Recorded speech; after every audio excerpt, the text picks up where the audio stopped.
Mele che gli rende la sfera artistico a voglia oggi di colpire la porta difesa da Corso, già seconda conclusione, questa molto strozzata, la lascia lì per Toni Ponzi, allora Nolano, praticamente un calcio di rigore per Fabrizio Nolano, in movimento, prende la mira, poi scarica centralmente la botta dell'1-0 della capolista, a sfuggire alla pressione del 24, allora Severini, il piccolo Severini per Fioravanti, gli rende la palla, Severini in area di rigore fino in fondo, Santarelli riesce a tenere sul tiro di Severini. Calcio di punizione che è stato assegnato al Cotton. Sì, viene battuta la punizione, l'arbitro fa scorrere stranamente l'azione, Lefebvre vince con cavigliatura il contrasto, vuole liberare il destro Lefebvre, una botta sulla traversa, la sfera finisce fuori area, il destro Mellaro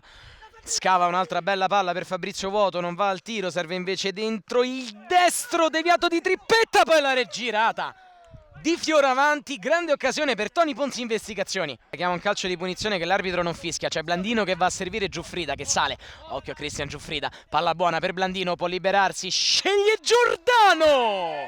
La sentenza di Marco Giordano, il collo esterno, è un grandissimo gol del numero 9 del Cotton Club. In questa Serie A della Lega Calcio 8, corner battuto dentro, il colpo di testa in rete di Emanuele Latini, eccolo l'1-2 di Toni Ponzi Investigazioni che termina alla lunghissima imbattibilità della porta di Simone Santarelli, prima da un compagno poi da Latini che rinvia direttamente sotto la nostra postazione con Pucci che batte il fallo laterale giocando sfera proprio su Giordano, occhio che si gira, è un fazzoletto artistico, ancora artistico, un gol straordinario, 4 controlli di suola, poi la piazza dove probabilmente solo lui poteva, un gol simile a quello segnato contro il Checco dello Scapicollo, ma questo probabilmente immensamente più bello. Toni Ponzi Investigazioni che comunque sì, oggi fa una gran figura come al solito per quanto riguarda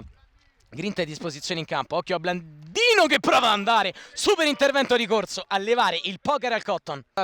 con Augusto Pasquali, simbolo di Toni Ponzi Investigazioni e simbolo di questa Lega Calcio 8, giocatore che da tanti e tantissimi anni milita in questa serie. Finisce qui al Ciriaci, il Cotton Club batte 3-1 Toni Ponzi Investigazioni nella terzultima giornata di campionato, termina l'imbattibilità della porta di Santarelli, non termina la striscia vincente dei padroni di casa che giungono alla 7ª vittoria consecutiva, salgono a 62 punti. Dal Ciriaci è tutto, ci sentiamo alla prossima. Sicuramente c'era gioia per la vittoria, il fatto di tenere la porta inviolata è qualcosa a cui teneva Santarelli in primis, ma tutta la squadra, la difesa, il centrocampo, l'attacco, perché era un record importante, 5 partite senza subire gol, sono numeri impressionanti a calciotto. Diciamo che come record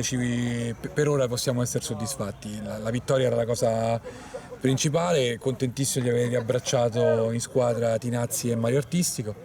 Mario soprattutto per la perla che ha regalato a tutti quanti. Decisamente maggiore la soddisfazione per aver vinto un'altra partita e per aver accorciato il numero di partite che mancano da qui al traguardo. Certo, noi all'imbattibilità era una cosa che avevamo cominciato a tenerci, però